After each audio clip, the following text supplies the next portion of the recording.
कभी सोचा है एक ऐसा सफर जहां हर कदम पर मौत है, लेकिन वापस मुड़ने का ऑप्शन नहीं, जहां ठंड सिर्फ मौसम नहीं, एक जानलेवा अजाब बन चुकी हो, जहां आपके साथी एक एक करके गिरते जाए और आपके पास सिर्फ एक चॉइस हो, या तो उनकी लाश के ऊपर से गुजर जाओ या उनके साथ खत्म हो जाओ। ये कोई हॉरर स्टोरी नहीं, ये एक सच्ची कहानी है, एक ऐसे इंसान की जिसका हौसला हिमालयास से भी ऊंचा था, जिसका इरादा आर्कटिक के बर्फ से भी ठंडा, लेकिन उसके सपने आग से जलते हुए। सर अर्नेस्ट शैकलटन, एक नाम, एक मिशन, एक मिसाल, जिसने दुनिया को दिखा दिया कि इम्पॉसिबल सिर्फ एक वर्ड है जब तक इंसान का इरादा जिंदा है। आज मैं आपको ले जा रहा हूं 1914 के उस एक्सपीडिशन पर, जहां 28 आदमी एक शैटर्ड शिप के साथ 2 साल तक बर्फ में फंस गए थे और वापस आए बिना एक भी जान खोए। इसे कहते हैं लीडरशिप, इसे कहते हैं सर्वाइवल, इसे कहते हैं the imperial trans Antarctic expedition. 1900 के दशक में यूरोप में जब इंडस्ट्रियलाइजेशन का बूम चल रहा था, लोग फैक्ट्री जॉब्स और मशीन्स में बिजी थे, लेकिन कुछ लोग थे जिनके सपने इंसानियत के लिमिटेशंस को तोड़ने के लिए थे। उनमें से एक थे सर अर्नेस्ट शैकलटन। पहले ही कई आर्कटिक और अंटार्कटिक मिशंस में जा चुका था, पर एक चीज थी जो उसने कभी अचीव नहीं की थी, ट्रांस अंटार्कटिक क्रॉसिंग, यानी पूरा अंटार्कटिका कॉन्टिनेंट पार करना, लैंड रूट से, फुट पे, through the harshest weather on earth. और जब लोग हंसते थे उसके आइडिया पे, उसने उनका मजाक नहीं बनाया, उसने अपना प्लान बनाया। साल था 1914, वर्ल्ड वॉर 1 के बिल्कुल शुरुआत में। शैकलटन ने अपना ड्रीम अनाउंस किया। खतरनाक सफर के लिए आदमी चाहिए, कम मजदूरी, कड़ाके की ठंड, महीनों तक घोर अंधेरा, लगातार खतरा, सुरक्षित वापसी संदिग्ध, कामयाबी मिलने पर सम्मान और सम्मान। यह उनका रियल न्यूज़पेपर ऐड था।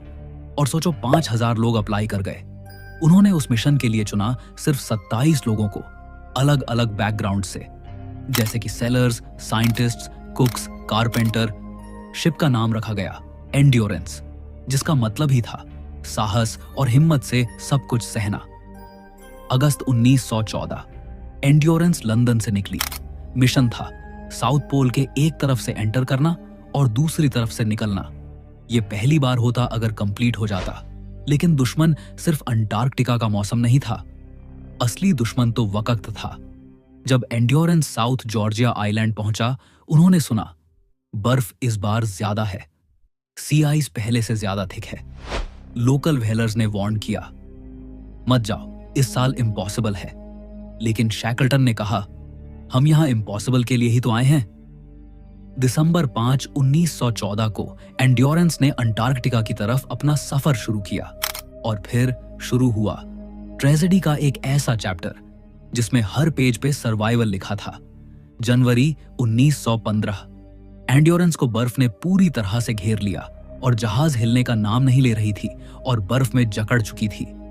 धीरे धीरे आइस प्लेट्स ने शिप को ब्लॉक कर दिया और 18 जनवरी 1915 को शिप पूरी तरह से बर्फ में जम गई। शिप अब मूव नहीं कर सकती थी और सामने था अंटार्कटिक का खतरनाक मौसम। इमेजिन करो एक ऐसी जगह जहां 24 घंटे रात हो, हर जगह सिर्फ कोहरा, न हवा, न कोई इंसान, न कोई जानवर, सिर्फ आप और आपकी सांसें। शैकलटन ने तुरंत डिसीजन लिया।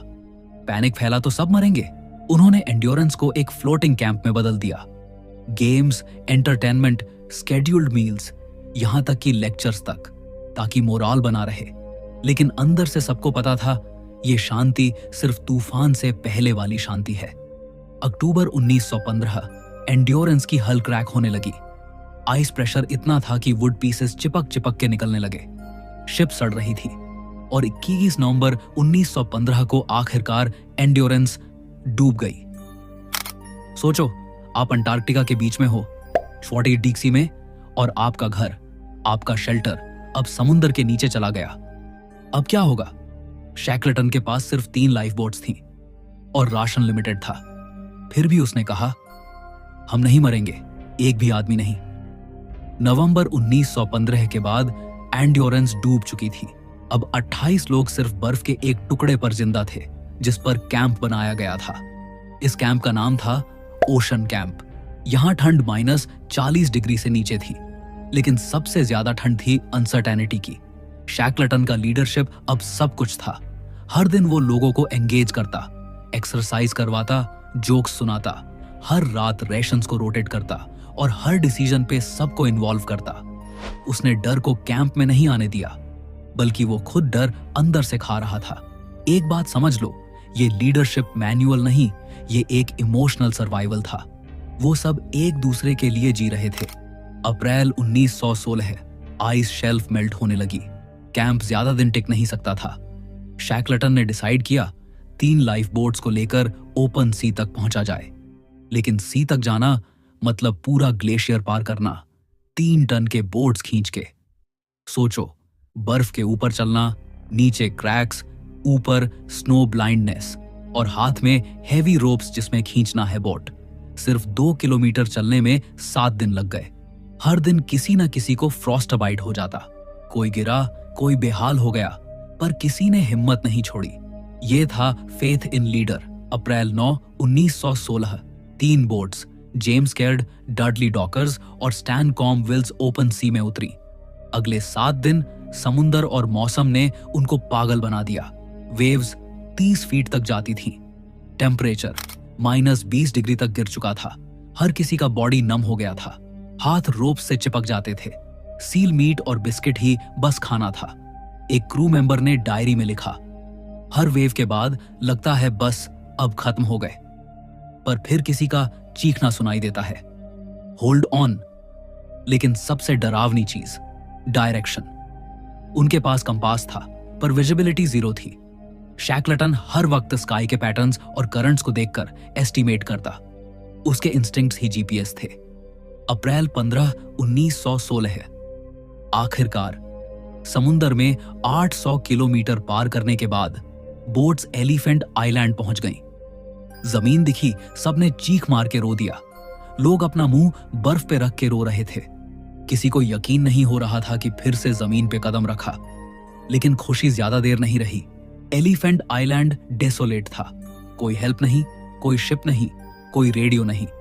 शैकलटन ने रियलाइज किया, अगर हेल्प चाहिए तो किसी को जाना होगा साउथ जॉर्जिया आइलैंड तक, लगभग 1300 किलोमीटर का समुंदर पार करके। और तब उसने कहा, मैं जाऊंगा, मेरे साथ 5 लोग और जाएंगे, बाकी लोग यहीं कैंप लगाए। मैं तुम लोगों को बचाने बहुत जल्द आऊंगा। एक ऐसे मिशन के लिए निकला जहां रिटर्न की कोई गारंटी नहीं थी। अप्रैल 24, 1916 जेम्स कैरड लाइफ बोट पे शैकलटन और 5 लोग एलिफेंट आइलैंड से रवाना हुए। अब उनको जाना था साउथ जॉर्जिया आइलैंड, जो एलिफेंट आइलैंड से 860 माइल्स दूर था, यानी 1200 किलोमीटर। और उनके पास सिर्फ एक 6 मीटर की छोटी सी बोट थी। समुंदर ने इस यात्रा में उन्हें 16 दिन तक घुमाया। बर्फ के तूफान, तेज लहरें, 0 नेविगेशन। एक दिन इतनी ठंड थी कि सबके बियर्ड पे बर्फ जम गई और वाटर बॉटल के अंदर का पानी आइस बन गया। उन्होंने एक तेल के दिए से बॉडी को गर्म रखा, भीगे हुए कंबल में रहे और हर दिन शैकलटन सेलेस्ट्रियल नेविगेशन से डायरेक्शन गैस करता। आखिरकार 16 दिन बाद वो लैंड दिख गया। उन्होंने साउथ जॉर्जिया आइलैंड तो रीच कर लिया, पर रॉन्ग साइड से। उस साइड कोई हिल स्टेशन नहीं था, मतलब उन्हें पहाड़ क्रॉस करना था, बिना गियर के, बिना रस्सी के। वो माउंटेन कभी किसी ने क्रॉस नहीं किया था। ग्लेशियर्स, खड़ी चट्टानें और बिना नक्शे के। 3 लोग, शैकलटन, वॉर्सली और ग्रीन, 36 घंटे नॉन स्टॉप वॉक करते रहे, रात को भी। हमारे पास कोई टॉर्च नहीं थी। हम तारों की रोशनी में चलते थे, एक दूसरे की सांसों की आवाज सुनते हुए।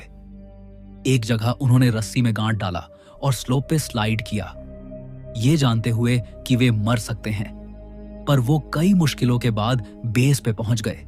और जब एक नॉर्वेजियन व्हेलिंग स्टेशन के लोग शैकलटन को देखा, उसने सिर्फ कहा, मैं अपने लोग लेने आया हूं। शैकलटन जब व्हेलिंग स्टेशन पहुंचा, साउथ जॉर्जिया के स्ट्रोमनेस स्टेशन पे, शैकलटन को देखकर सब शॉक्ड हो गए। उसने उनको सब कुछ बताया। उन्होंने तुरंत रेडियो से एलिफेंट आइलैंड के रेस्क्यू के लिए कॉल किया और शिप लेकर तुरंत बाकी लोगों को बचाने निकल पड़े। लेकिन 3 बार रेस्क्यू मिशन फेल हुआ। हर बार आइस ब्लॉक्स ने शिप को रिवर्स होने पे मजबूर कर दिया। शैकलटन कहते रहे, मैं अपने लोग लेकर ही जाऊंगा। देखते देखते 4 महीने गुजर गए। आखिरकार 30 अगस्त 1916 को फाइनली एक स्मॉल चिलियन टगबोट येल्चो नाम की बोट शैकलटन को एलिफेंट आइलैंड तक ले गई। जैसे ही वो शोर पे आए, वो 22 आदमियों के फेसेस ढूंढने लगे और सब जिंदा थे। एक भी डेथ नहीं हुई थी। एक भी आदमी ने उम्मीद नहीं छोड़ी थी। सब चिल्लाने लगे, आंखों में आंसू थे और एक ने चीख के कहा, we knew you'd come boss. हमें पता था कि आप आएंगे बॉस। ये वो मोमेंट था जहां सबसे बड़ा अवार्ड मिला, ट्रस्ट। ये एक्सपेडिशन फेल थी, गोल अकॉम्प्लिश नहीं हुआ, लेकिन ह्यूमैनिटी की जीत हो गई थी। शैकलटन ने 28 लोगों में से किसी एक को भी मरने नहीं दिया। Leadership is not about power, it's about responsibility. Leadership ताकत नहीं, जिम्मेदारी होती है। उन्होंने खुद कभी अपना मील पहले नहीं खाया, कभी वार्मेस्ट ब्लैंकेट नहीं लिया, और जब टीम ब्रोकन होती थी, उनका हौसला बन के खड़े होते। एक एक्सप्लोरर ने बाद में लिखा, When you're in hell, don't look for a map, look for a Shackleton. जब आप नर्क में हो, नक्शा मत ढूंढो, शैकलटन जैसा लीडर ढूंढो। 1921 में शैकलटन ने फिर से अंटार्कटिका जाने का प्लान बनाया, इस बार शांति की खोज के लिए। लेकिन 5 जनवरी 1922 को शैकलटन का दिल का दौरा पड़ने से देहांत हो गया। वो अपने बेलवर्ड अंटार्कटिका में ही दफन हुआ, साउथ जॉर्जिया आइलैंड में। उसके दोस्त वॉर्सली ने कहा, वह बर्फ का हिस्सा था, वह उसमें पिघल गया। He was part of the ice, he melted into it. सोचो, जब दुनिया आज भी अनसर्टेनिटी, मेंटल ब्रेकडाउन्स और हेल्पलेसनेस से गुजरती है, जब लोग छोटी फेलियर्स पे गिव अप कर देते हैं, जब एक टीम एक दूसरे से लड़ती है इंस्टेड ऑफ ट्रस्टिंग, शैकलटन की कहानी एक ब्लूप्रिंट बन जाती है। सब कुछ हार जाने के बाद भी अगर ट्रस्ट, होप और लीडरशिप जिंदा हो तो जिंदगी जीत जाती है। तो दोस्तों, अगर आप आइस में फंसे होते और सिर्फ एक लीडर होता जो आपके लिए अपनी जान दांव पे लगा देता, क्या आप उस पर विश्वास रखते? ये सिर्फ एक कहानी नहीं, ये एक आईना है जिसमें आप देख सकते हो आपका पेशेंस, आपका रेजिलियंस और आपका कैरेक्टर। ये थी कहानी अर्नेस्ट शैकलटन और इंपीरियल ट्रांस अंटार्कटिक एक्सपेडिशन की। एक ऐसी जर्नी जहां हर कदम पर मौत थी, लेकिन हर कदम पर जीत भी। अगर आपको ये स्टोरी पसंद आई तो अनसॉल्व्ड इंडिया को सब्सक्राइब करना मत भूलिए। मिलते हैं एक और रहस्य, एक और असली कहानी के साथ।